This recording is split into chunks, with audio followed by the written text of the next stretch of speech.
you, thank you, thank you. All right. Let's start off.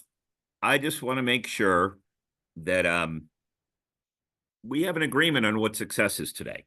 All right. Because if this doesn't define it, I'll do something else with you today. But you tell me. If you get insights, we're talking about leadership, what works and what doesn't, and you get insights about just being safe. A lot of people search for safe. We're going to talk about why it doesn't exist. We're going to talk about how people are really wired, and because it drives what we do. And in leadership, that's important to understand. 3 is we're going to focus on communication and some more thoughts, and especially when things are tough. We're going to talk about how important it is in leadership to be like Gumby. And I don't know if all of you remember Gumby, but Flexible, this little green monster, that cartoon character. But most important is your role. And your role is about generating even more trust, more insight, and more action. If we can accomplish these things tonight, would tonight be successful for you? Thank you, Michael.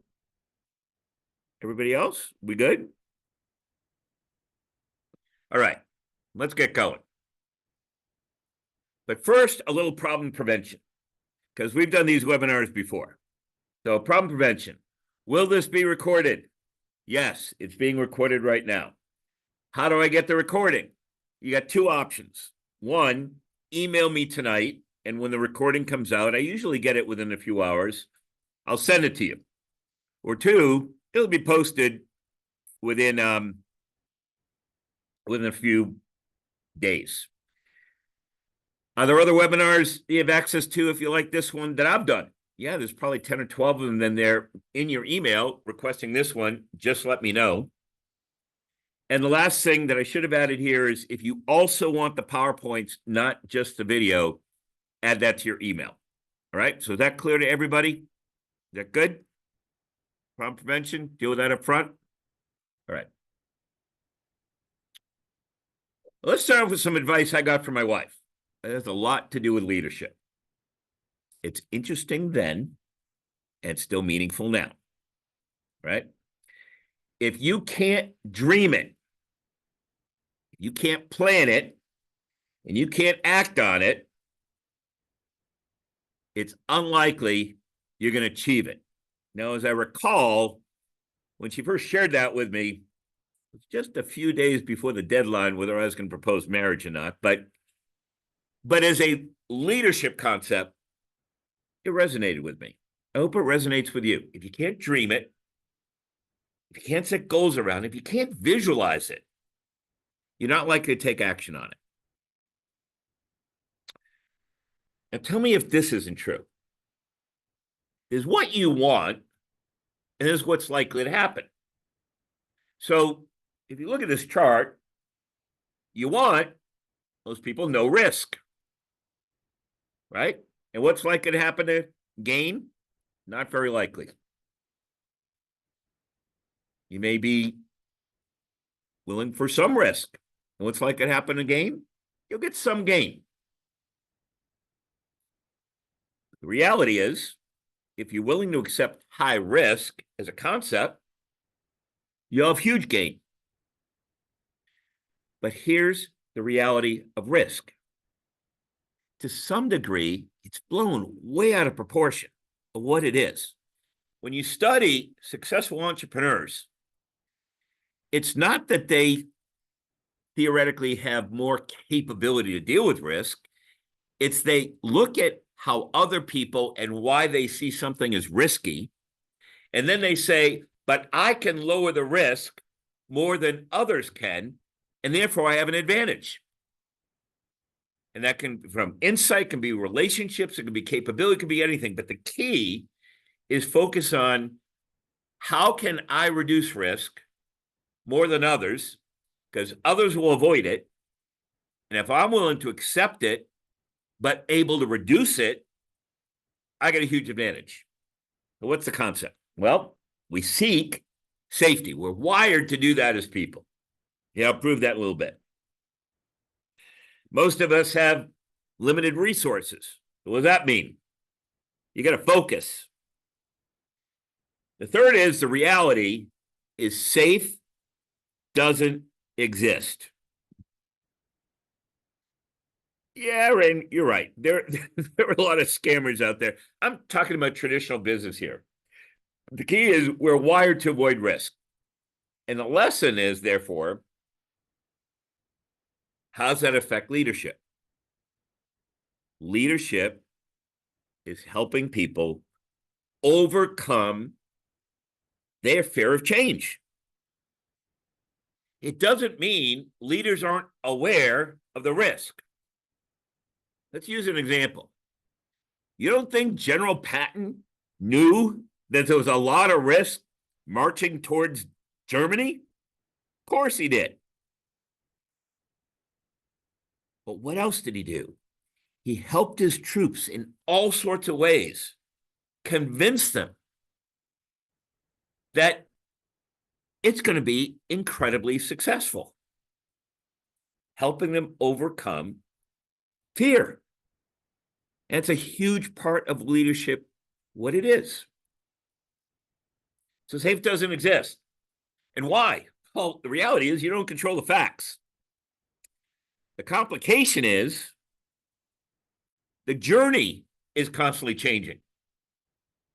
So the key is think of yourself as a human GPS system. You basically know where you want to go. You don't want to be afraid that there may be detours along the way. There's going to be highs and lows, and amplify the highs, make a bigger deal out of them, but don't worry so much about the lows. And the key is enjoy the journey along the way. We define success in some weird ways. Remember when the first runners, maybe the first runner from Africa to win gold medals, and became a good friend of mine. He won multiple golds early on. I can remember as a little kid running around the neighborhood going, I want to run like Kip Keino. And that's his name, Kip Keino. He's from Kenya. In fact, most of the marathoners, top marathoners in the world train under Kip, right? And Kip, I'm sitting there in Africa in an area of 3 million people. 5% had running water and 5% had electricity. And we're talking about the difference between Africa and Americans, whatever. And one just, I mean, right off the bat, people over there are smiling. They're happy. They're singing. They're dancing. They're doing stuff. And I'm thinking, oh my God, I walk around America. We're always complaining about something. In fact, if you listen to politics today, our country's blowing up. It's awful. Everything's bad. The data doesn't actually hold that up. And over there, they're just, but Kip's key comment to me goes, Dave, just think about it. You came in this world with nothing. You're going to leave this world with nothing. So it's all about the journey. And the journey is about how you affect your family, how you affect your friends, and how you affect your community. Define success that way. Now, it doesn't mean to a degree finance isn't important. But you know what I found? If you love what you do, if you're passionate about what you do, if there's purpose in your life and you share that purpose so other people find purpose in their life, you'll do just fine.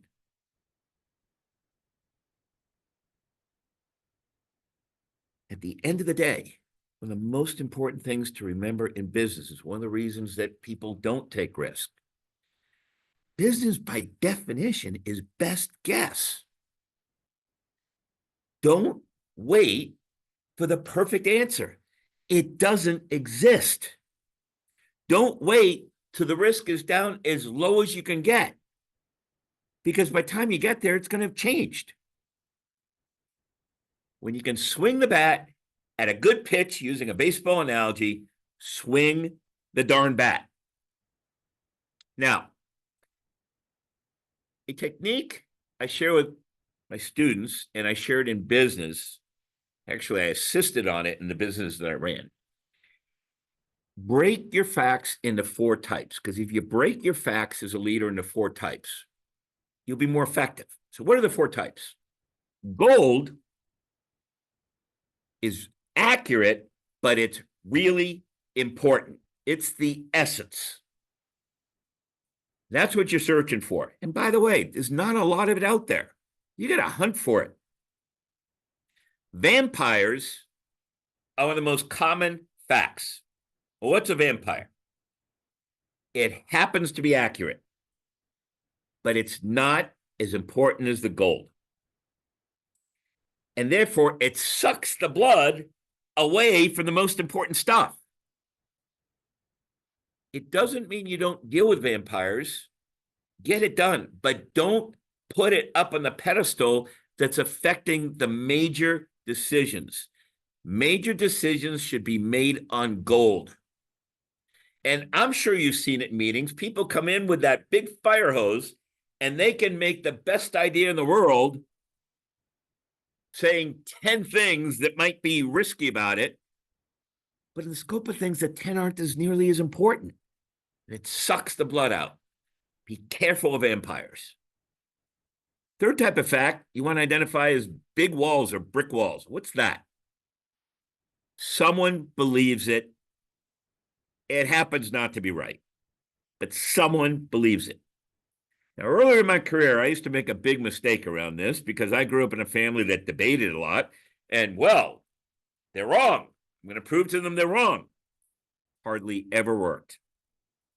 When you run into a brick wall, don't try to dig a tunnel under it or go through it.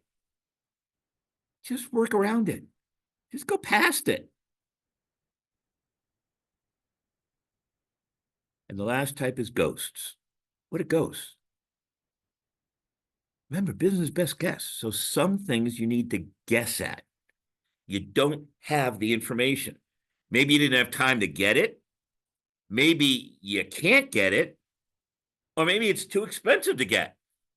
But why are ghosts important? It's the glue that in your story connects the gold, connects the most important things. And I'll go back to story in a little bit, but break things into 4 types of facts. Does that make sense? Is that helpful to anybody?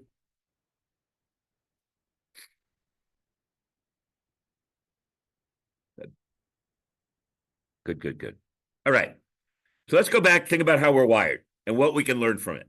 So I want you to think back to high school and think of friends that you knew that they wanted to ask someone out on a date, right? They wanted to go to the movie. They wanted to go to the date. They thought, man, would this be awesome going on this date? What's the biggest obstacle?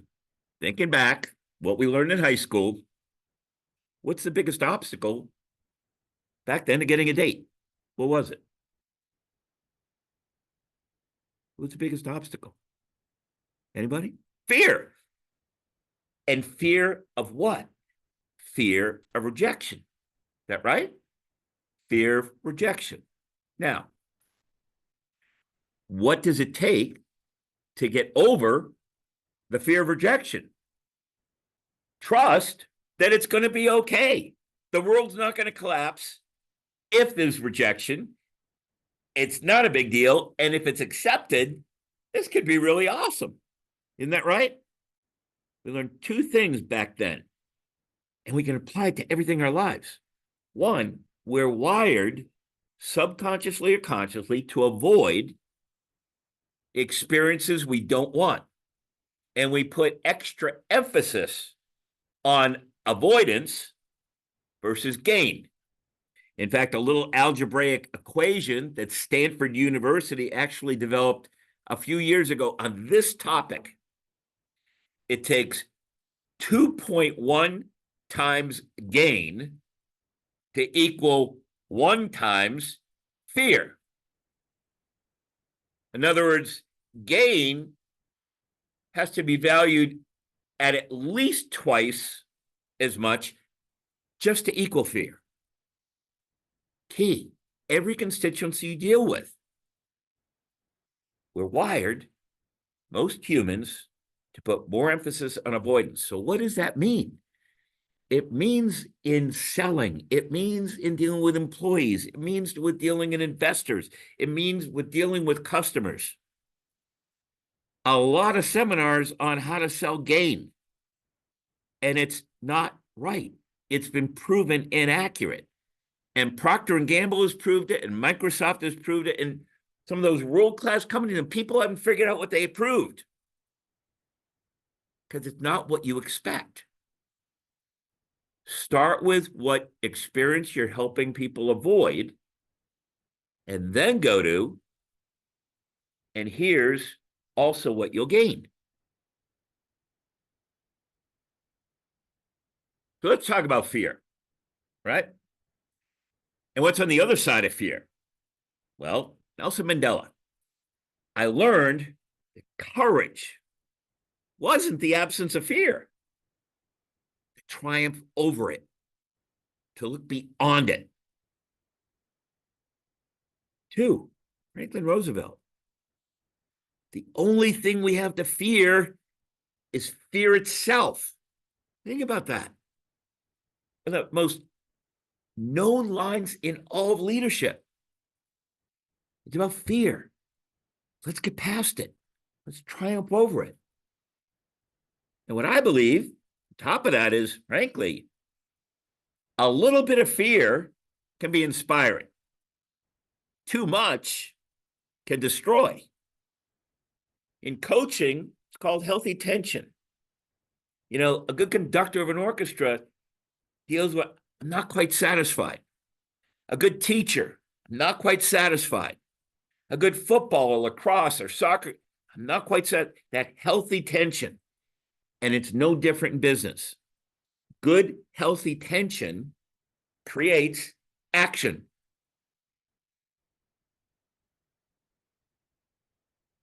So what does it take to overcome fear? At the end of the day, it's trust. Ask yourself if this is true. If you don't trust who and where the information is coming from, you don't pay much attention to it. Is that fair? If you don't trust where the information is coming from, you don't pay as much attention to it. So let's turn that into an equation.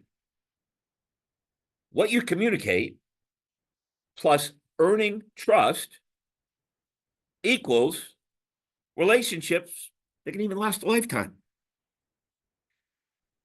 The key with employees, at the end of the day, is relationships. There's been study after study after study. You know what the most common reason employees quit? It's their direct boss. It's not money.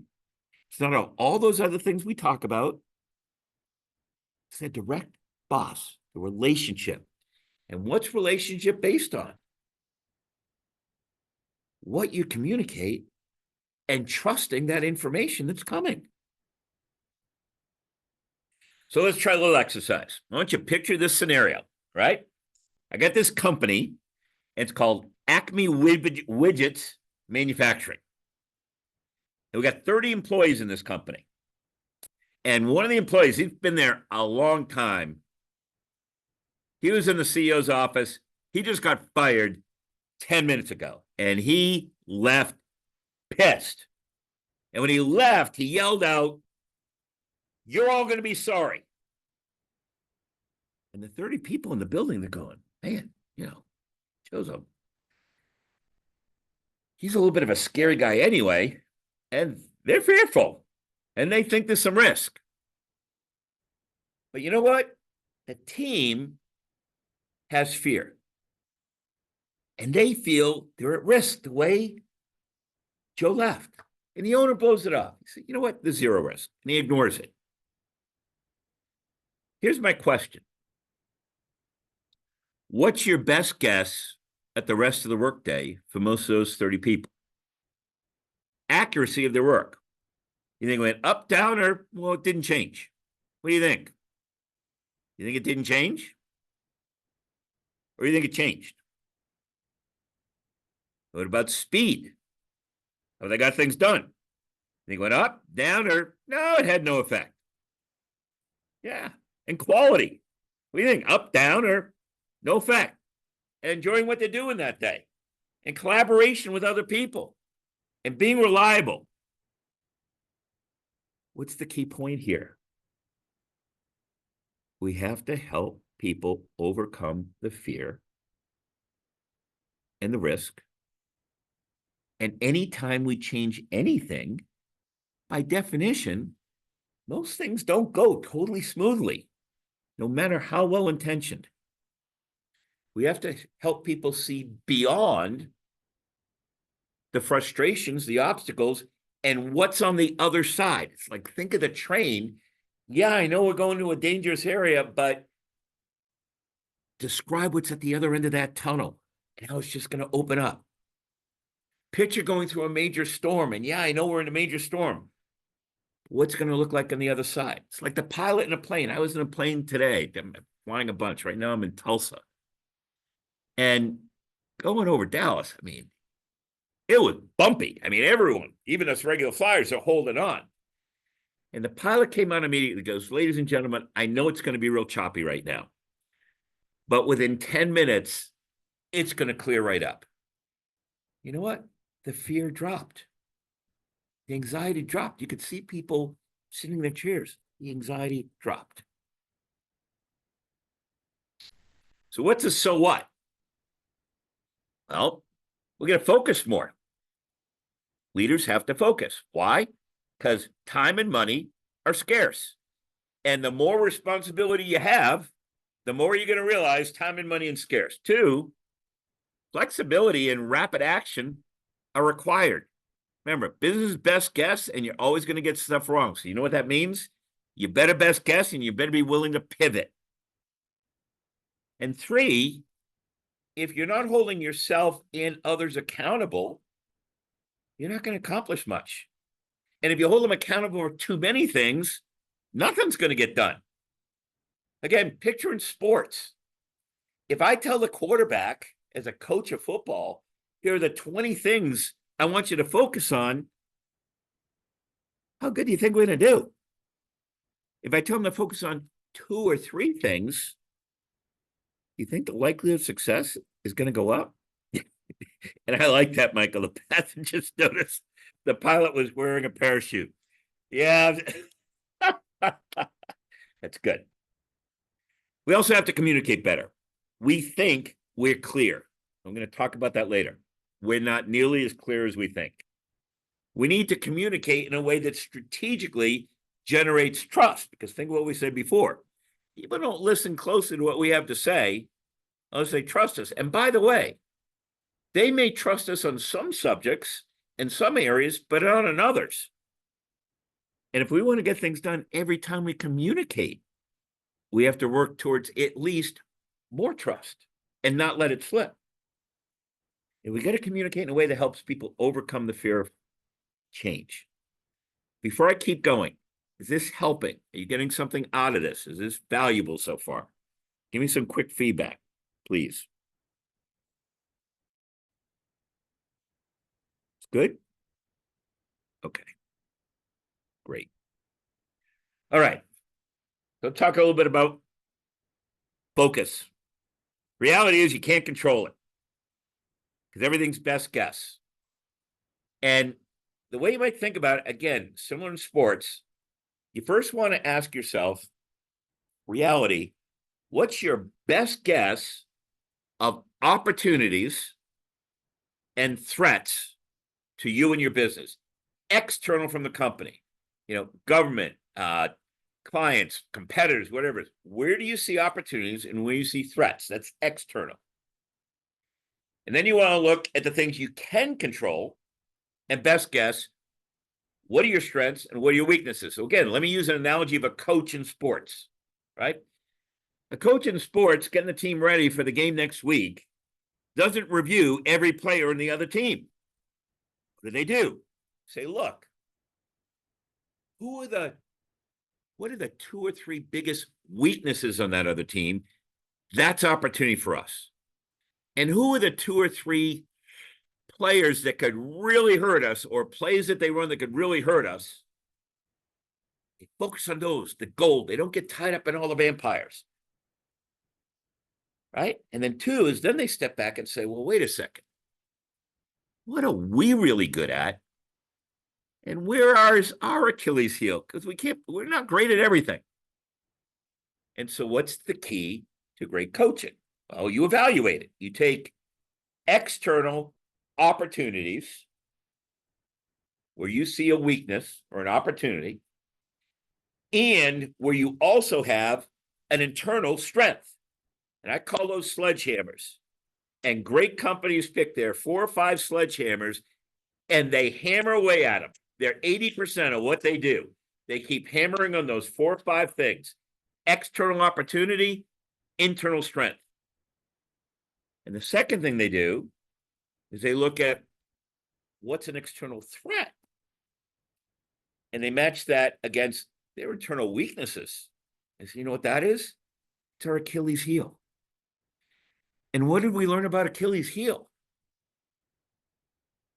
You try to protect it as best you can. Don't try to fix it, which is what most companies try to do. Don't try to fix it, or you're going to have trouble, right? You're going to have trouble. So what's there for? Therefore, time and money is scarce. Put most of your money and time at sledgehammers.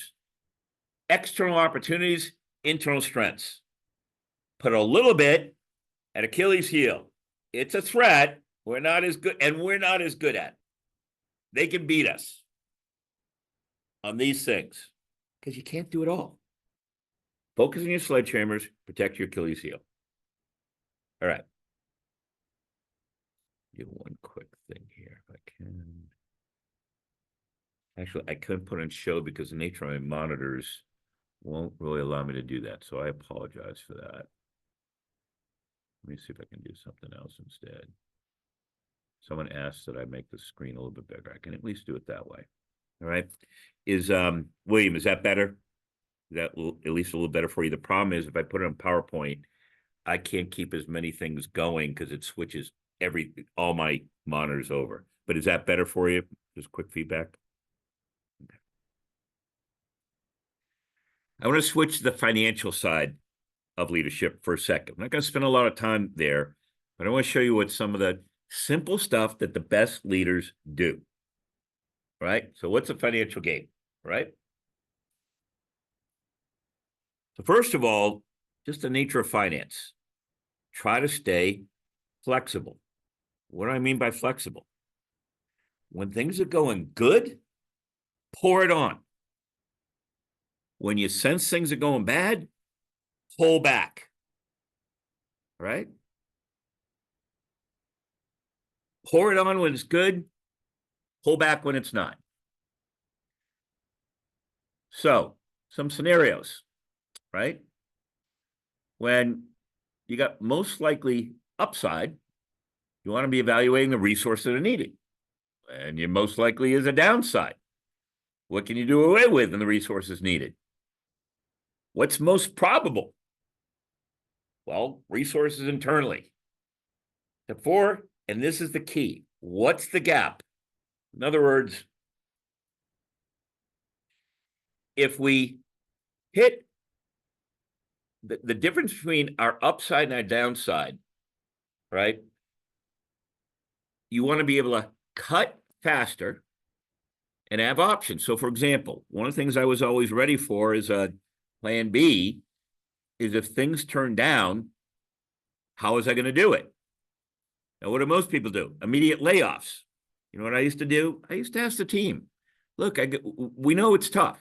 I got a few choices. Would you rather we go to a 4-day week and we all sacrifice a little bit, or we're going to have to just lay people off? In general, people said, we had a good team. No, let's just cut back to 4 days for a few weeks and let's just get through this. The key is be flexible, right? Try to control your destiny, and you control it best by adapting faster to both downsides and upsides. What would you do if you have this upside? What would you do if this is downside? I'll give you an example. In the contracting business, what I used to do is say, what's my probable business? I'm like 70, 80% sure I'm at least going to get this much. And I'd staff to that level. And if we went over that level, I try to do it through overtime. If we went way over that level, but I thought next year it's not going to be there, I tried to subcontract it out the difference rather than add more fixed costs, rather than add more that may have to lay off later. All right. So both sides, look at your plan A, look at your plan B. Here's the most important part, right? Tell me if this isn't true. This is a typical income statement that accountants and bookkeepers provide. Is that right? It's traditional. So here's my quick question. What does this tell you? Did it tell you much, or is it just a bunch of numbers? What do you think? Can you tell much from it, or is it a bunch of numbers? When you look at it, anybody?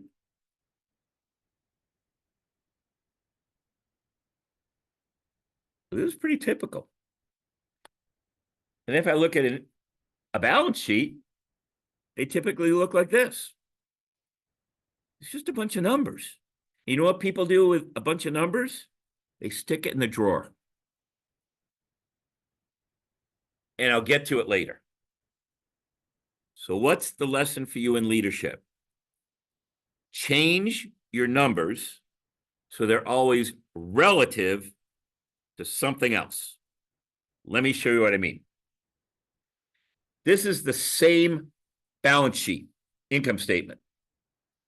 And instead of what I did is I have revenue at the top, and then everything is a percent of revenue. And now at a quick glance, I can go, oh, well, I can see what's happening. My cost of revenue, my cost of goods took a big drop. Man, profits are up. My operating income took a big jump. Well, that's because my cost of goods came down. And therefore, my earnings before interest and taxes, depreciation added, I'm killing it. And I can see the trends. That makes sense? Change things to percent versus something else. Percent to sales, or compared to last year, or compared to last quarter. Try to put as much of your numbers in percents and have as a backup the real numbers. But use these. Why? Because you can quickly spot trends. And remember, business is best guess, and picking up trends quickly, so you know if you have to pivot or continue what you're doing. Let's look at the balance sheet, same way. I look at that and I say, oh my gosh, I can see what's going on. They had a huge drop in the amount of cash they're carrying, the amount they have invested in the company. Receivables dropped some. Inventory went up. That's pretty level. I mean, assets the same, but overall, the total amount of current assets invested in the business dropped a ton. You know what that tells me right away? My return on investment is flying. So put as much in percents as possible. And by the way, what company was this? It's Apple. And that's how they present their data.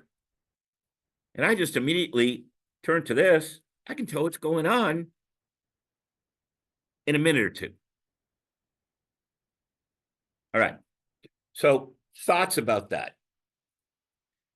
Avoid accountants' comfort zone. You go instead. What do I mean? Accountants try to give you the most accurate numbers they can, looking through a rearview mirror of what happened. I'm not putting accounting down. You need it. Be a guru instead. And what do I mean by that? Don't use numbers to try to seek the answers. Use numbers to build better questions. Don't focus on absolute numbers. Look to identify trends in the numbers. And don't create a stopwatch of a thing at a time. Build a dashboard like on a car that tells you what's going on at a quick glance. And I want to talk about KPIs. Most of you, not all of you may know, KPIs, the key performance indicators, the major things that tell us, are we on track or off? And there's two approaches to it, basically, that I've found. A lot of companies do it on process measurements. And it's to drive both reaction to things and improvement. So I'll give you an example. Measuring how many phone calls a salesperson made each day. That's a process measurement. The other kind of measurement is what I call an outcome measurement. It's what was achieved with our resources, what strategies are working. Most people build process measurements.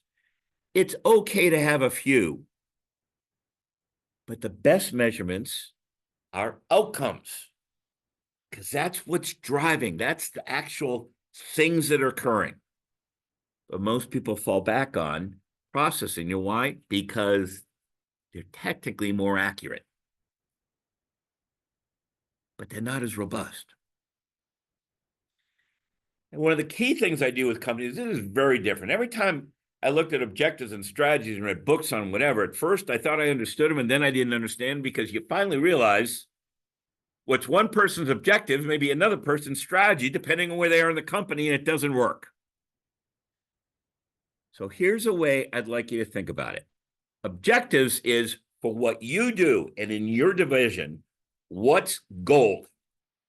And goals are the specific major things that you're measuring. How are we doing?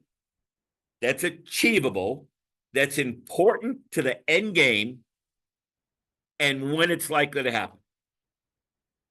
Objectives. What are we absolutely trying to accomplish by when? So, for example, if a friend says, hey, I'm going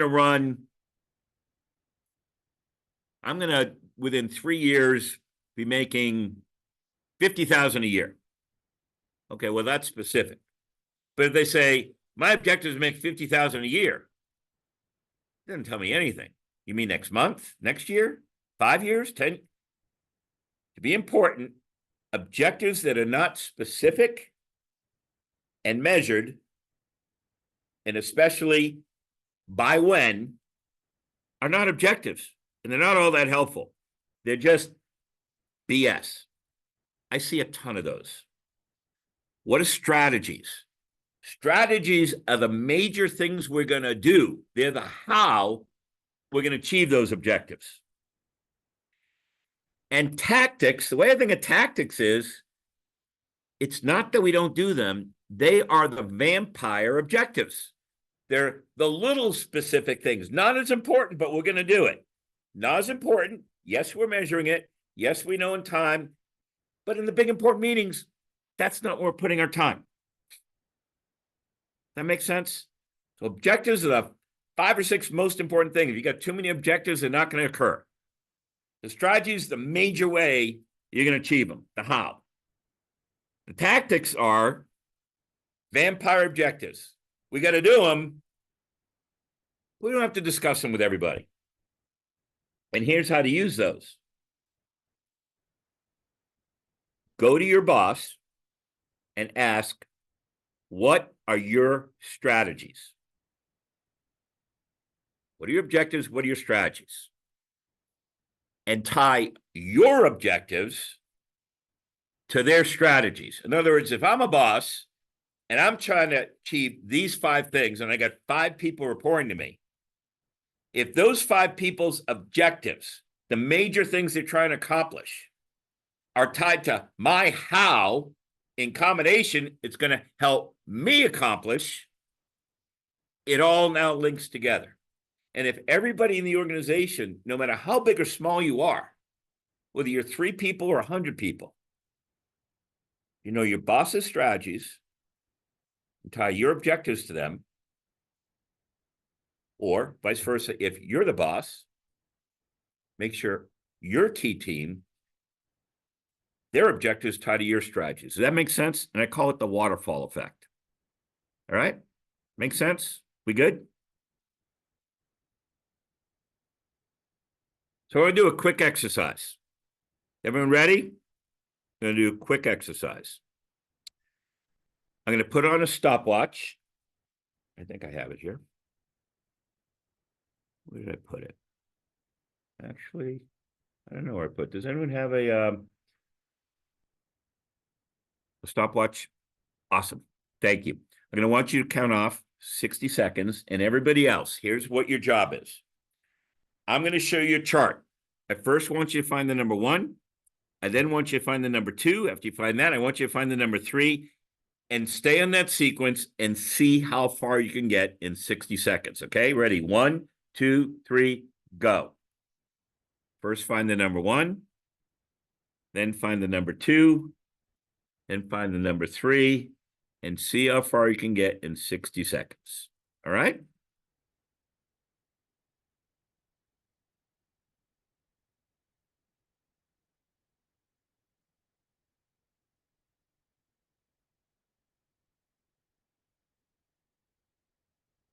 I'm waiting for Vanna White here.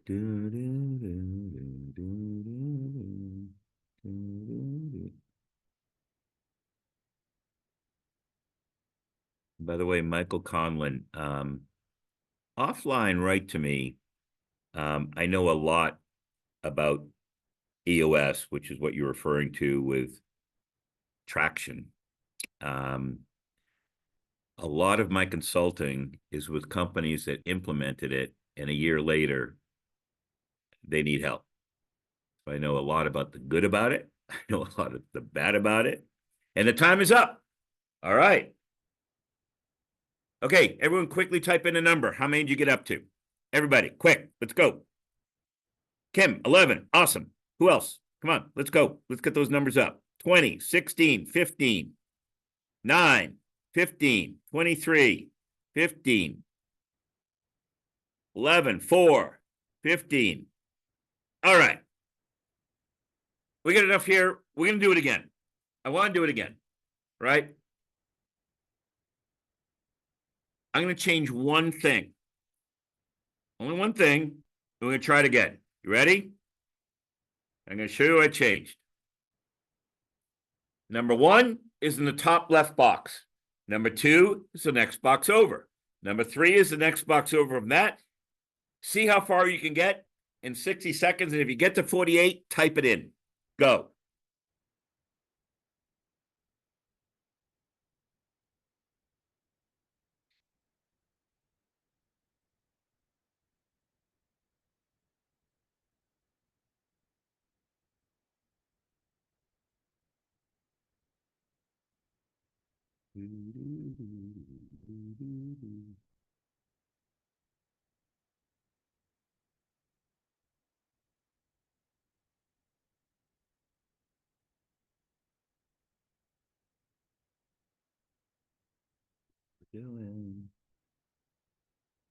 How many seconds are we up to? Yep. The 48s are starting to pop. They're starting to pop. They're starting to pop. Is the minute up yet or not quite yet? 20 seconds left. Oh my gosh. Let's see if we can get everyone on here. Still got some time left. 10 seconds left. Tell me when we're up. Okay. Awesome.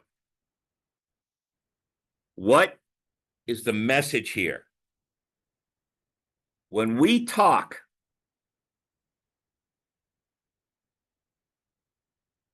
we know exactly what we mean. It's in a logical order. It makes sense to us. But that's how it comes across to them. So what's the point? Make things visual and make it very clear so that what you're sharing, the story, the essence, is visual. So for example, I can do this whole presentation without the PowerPoints. But if I did, you'd get lost. The PowerPoints is one example of keeping it visual and knowing where we are in the journey. Most people, most companies don't do this and then wonder, why are people not listening? I've told them 7 times. Because we're making it hard for them to learn. This is true with employees. This is true with customers, it's true with shareholders, it's true with everybody. Take what you're sharing and try to make it visual so they stay organized. All right? So what's the implication?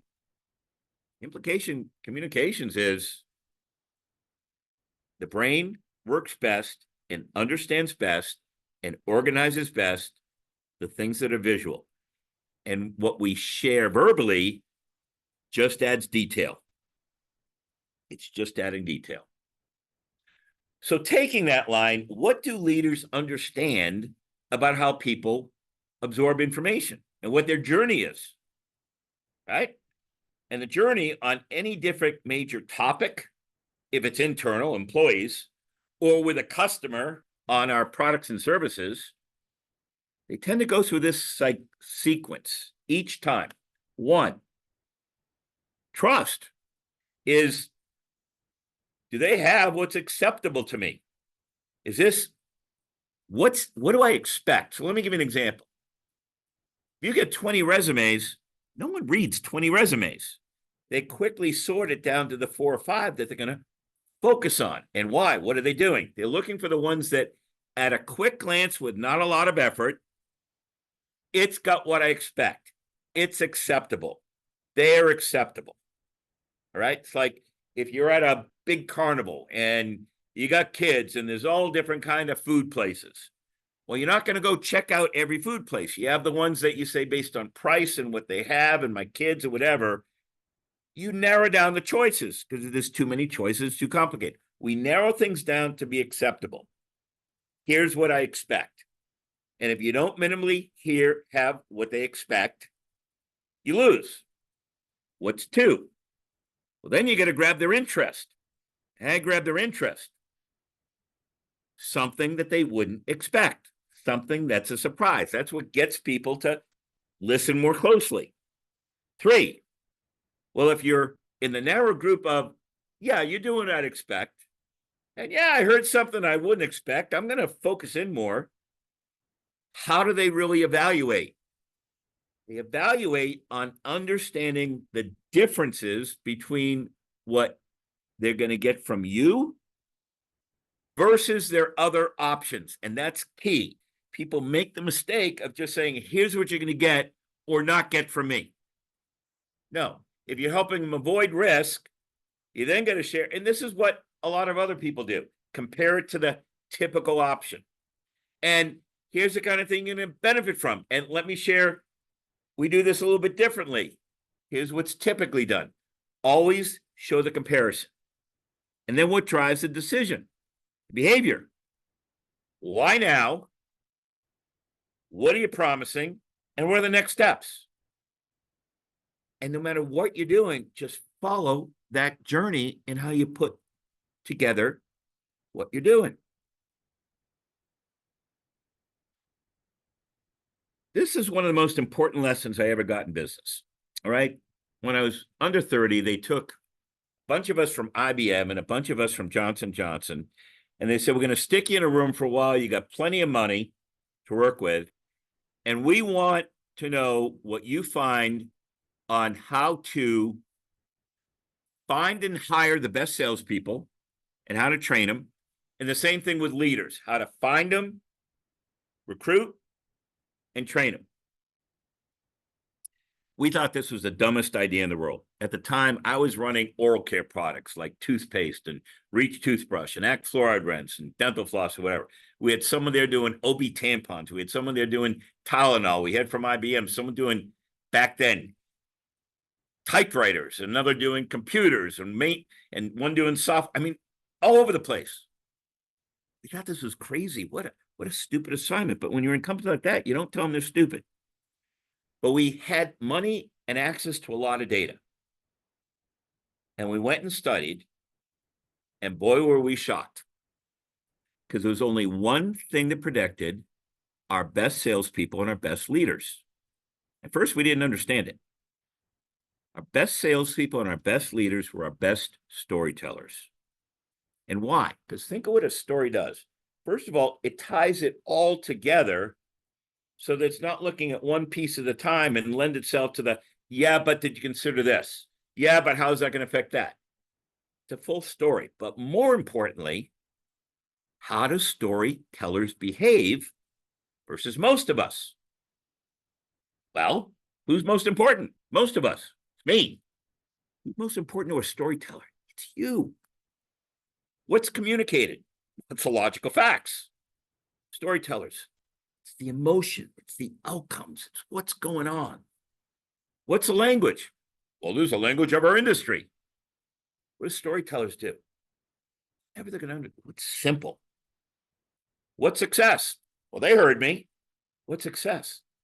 They understood me and understand what's in it for them. What's the focus? Who did something? What happened? Who it happened? Where it happened? How it happened? Where storytellers focus? Why it happened? Most of us, it's the cause, the who, what, when, where, how. Storytellers, it's the why. Why is it important? How's information shared? Most of us, we tell it. Storytellers get you involved. They engage you through questions and the way they deal with it. And most importantly, what are most of us consciously or subconsciously trying to do?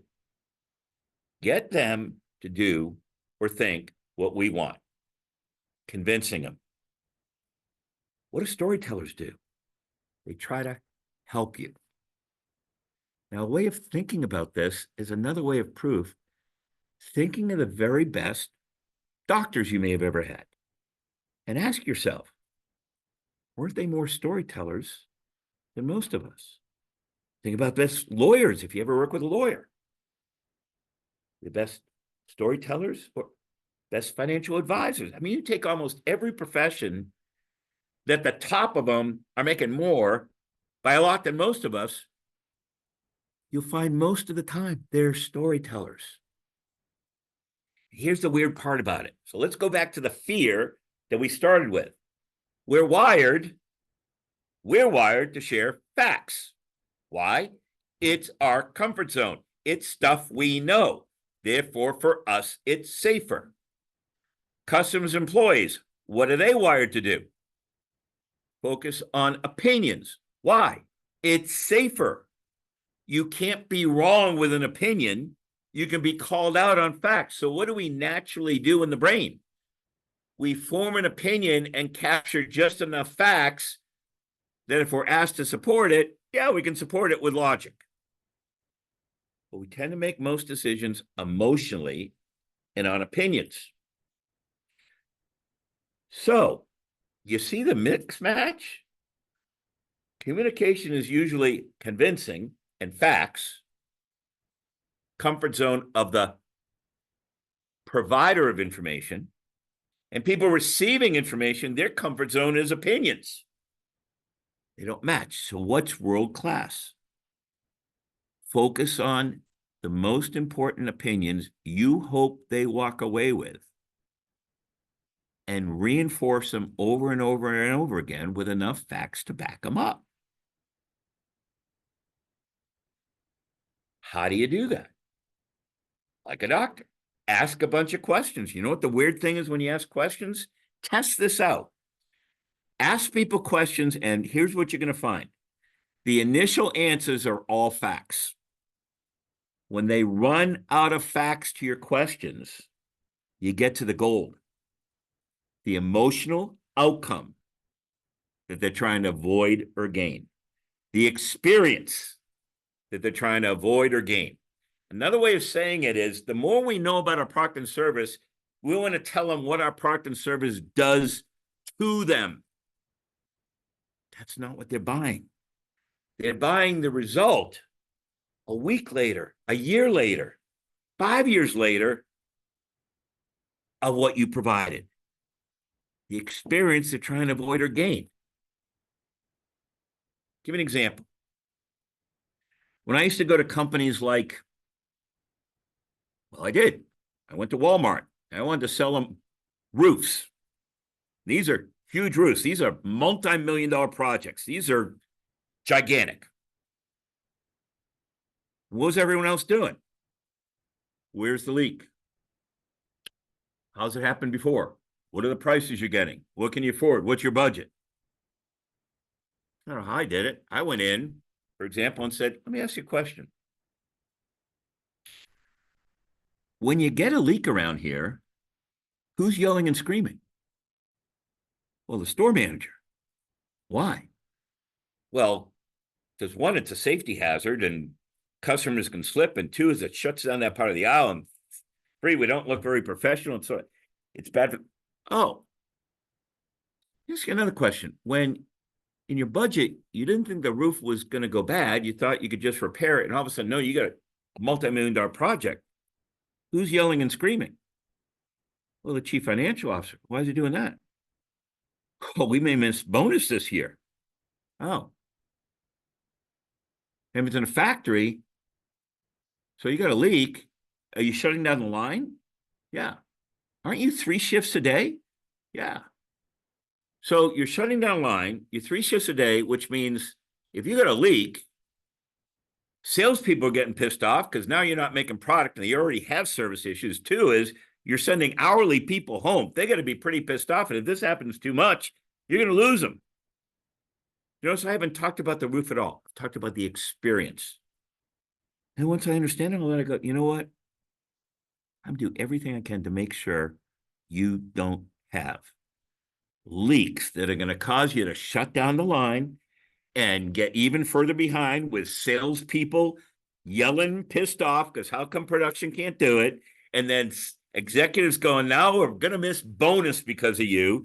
And then when you get home, your significant other's going, we didn't get a Christmas bonus. To my point, focus on the experience that you're trying to help them avoid or gain. That's the common ground. Here's one of my pieces of secret sauce to do that. If you go back to trust, so what I learned is, and you saw it in that research on storytellers, we tend to tell stuff. So I used to tell my team, take the most important information that you would normally tell and switch it to something that's steady. Because the more steady your information, the more it's trusted. What I'm doing is shifting from telling to sharing. So for example, if I say, we had a great pain reliever, it's super strong. Great. If I change it to 9 out of 10 hospitals, it's more trusted. Testimonial. Rather than me telling you what it's going to do for you, you're going to lose weight. Show that guy who lost 150 pounds by eating at Subway every day. And if he didn't mess around with young kids, he'd still be making millions a year. I shouldn't have gone there, but you know what I mean. Testimonial. What someone else said. You don't have to have that person. You can quote them, or you can say, this is what they told me. What did an expert say?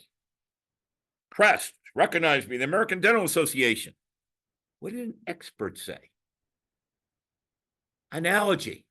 You know, I know you look at this as potentially risky and what am I really doing? Analogy. See this other thing over here that you can picture? It's pretty similar. Analogies lower risk. An example, instead of showing toilets, which no one wants to deal with toilets, it's sort of like we've created these scrubbing bubbles that it's going to do the cleaning for you. Demonstrate it. Well, here's what happened with the first blade. But then we added a second blade, and that's what they did. And then we added a third, and I still can't believe we got up to 5 blades, but that's a whole nother thing. Demonstrate it. And one of my favorites is ask somebody a question, employee, a customer, whatever. And later, either that day or a week later, or you know what? This is what you told me was the experience you're trying to avoid or gain. Try to shift things to steady that you would normally tell. And it'll be more trusted. And the more trusted, more closely they're going to listen. All right? And the Subway Jared thing, at first, it hurt them. I would also argue, I don't know if you'd agree, Michael, they came back, brilliant campaign. The way they named their subs, the way they've got athletes involved in them, that they turn each of those subs into a hero. And they're thriving now. But initially they weren't. All right. A little bit more insight, right? So we talked about building trust. And we said, remember, after trust, you create insight, information. I think of the recipe is what's the cause? What's the result? There's only 5 things that cause anything good or bad to happen. And great leaders look to see where's the gold? Where is there really important stuff? Is it who did it? What happened? When it happened? Where it happened? Or how it happened? It might be all 5. It might be only 1. It might be some combination. What's the goal? It's the only thing that causes anything good or bad to happen. And then, what's the implication? The why. The most important. That drives the prioritizing. That drives the importance. That drives the insight. Without the why, you're assuming they understand.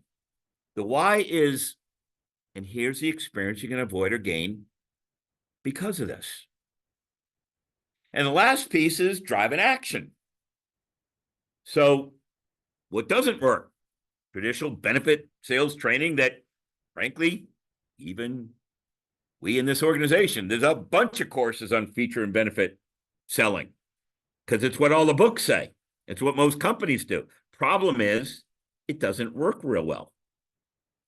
The strategy is to convince and close.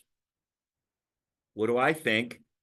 Less common recipe for success.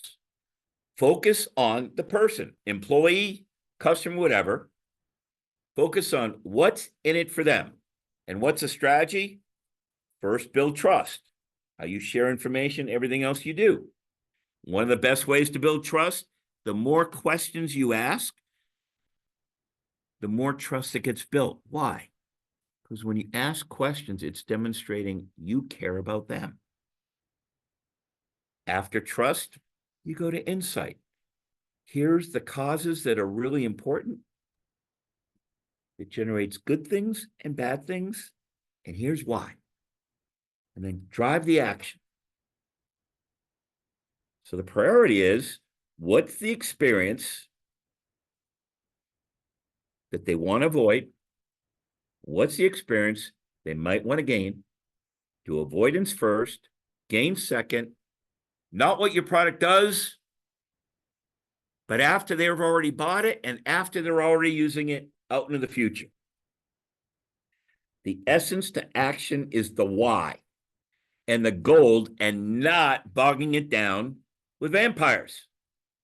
And the strategy, the how, is tell it as a story so they can picture it rather than focus on an element where they'll try to poke holes in it. Connect it with glue. So here's it in another format. I call it the why theory. And real simply, trust, personally, company, whatever, it's your most important asset. What's a recipe? We learned it in high school. Care and respect. I learned it when I tried to get dates in high school. It wasn't what I told them. The better I was at asking questions that demonstrated I cared for and respected her, the more she liked me.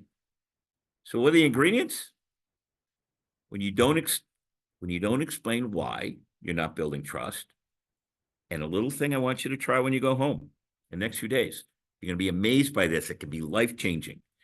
Eavesdropping into the conversation, you're going to realize that's weird.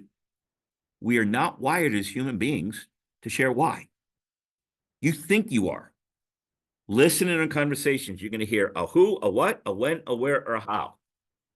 Rarely the why. The why is what creates insight, and the why is what reinforces trust, and you know that if you ever had a child. 2 is do as much as you can through questions. You can identify stuff with questions. You can direct through questions. You can suggest through questions. You can learn. You can do almost everything to a phrasing of a question. But here's what I love about questions. When you walk away, they still own it, and you've demonstrated care and respect. What's the second part? your analysis, and then what you communicate. But they're both the same. They're both, the essence, the same thing. So you think chess, but you communicate checkers. What's the chess? The recipe is cause and effect, and and the chess is looking at all the different potential things. The cause is only a who, what, when, where, how. There's only 5 and some combination. The effect is the why. Figure that out through chess. Just share the checkers. And if they want more information, they'll ask for it. How do you drive action? What can you help them avoid or gain? And how's that different from their other options? I used to share with my boys, you're going to think this is nuts, but every night at the dinner table, they knew they were getting one key question, and they better have an answer every dinner, first thing.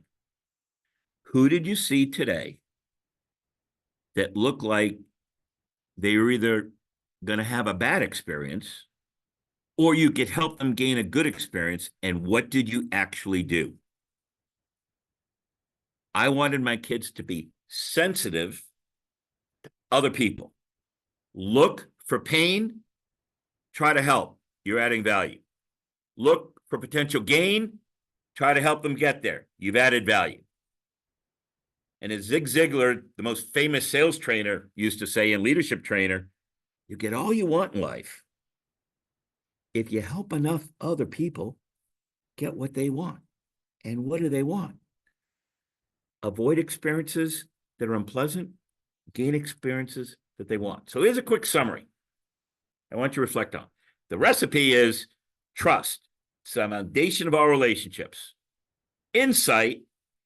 Your job is to make the complex simple. Action. It's what's in it for them and a focus on their outcomes. And the why is the foundation of trust. It's a foundation of insight. It's a foundation of action. What are the key ingredients? Help them visualize it, because a picture says a whole chapter.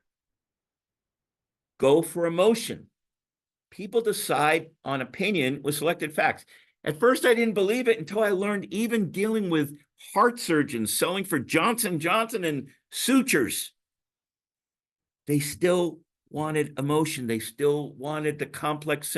They wanted the same things, even though it's serious stuff. What's in it for them? Educate. How do you educate? Ask a bunch of questions. Demonstrate that you understood what they shared. Assure that you understood. And share with them how they're going to accomplish it. Help and share. Help and share. Well, you agreed at the beginning. Tonight would be successful for you if you understood more insight. Stop searching for safe. It really doesn't exist. Gain some insight into how people are wired and what it means to us as leaders. Some ideas and concepts on focusing and communication, so you can get more things done even when things are tough. The importance of being Gumby. Be flexible to the latest situation, latest set of facts. And your most important strategy is strategically generating more trust, strategically generating more insight, and strategically generating more action. And I will turn it back. And I hope you got some value out of this. David, that was fantastic. Thank you. And I always love Zig Ziglar. Anything he has to say, it's always so valuable. Everyone, you will receive an email asking how the presentation was. We hope that you send in a great evaluation. And you provide the feedback that Dave would like to have about his presentations. And we want to thank you for coming. Appreciate it, and have a wonderful evening. David, thank you again. And one last slide, just yep. Can you take him through that one last time? Yeah. All right. So Will this be recorded? Yes, we're being recorded. This will be provided to you usually within 48 hours. How do you get the recording? Number one, don't even need to do anything. The recording will be sent to you. It will be posted as well on the score.org, midflorida.score.org site, or you can email David at david.harrison@scorevolunteer.org. And if you would like to know about Dave's other webinars, yes, just ask in your email. And as he mentioned before, if you'd like a copy of this PowerPoint presentation, also put that in your email. Did I get everything right, David? You got it. Okay, Thank you. yeah, You are the best in SCORE to work with. I appreciate so much when they assign you to work with me. So thank you. I enjoy it as well. I enjoy working with you. And thank you, everybody, for coming this evening. And have a wonderful evening. David, you as well. Good night. Good night, Good night. everybody.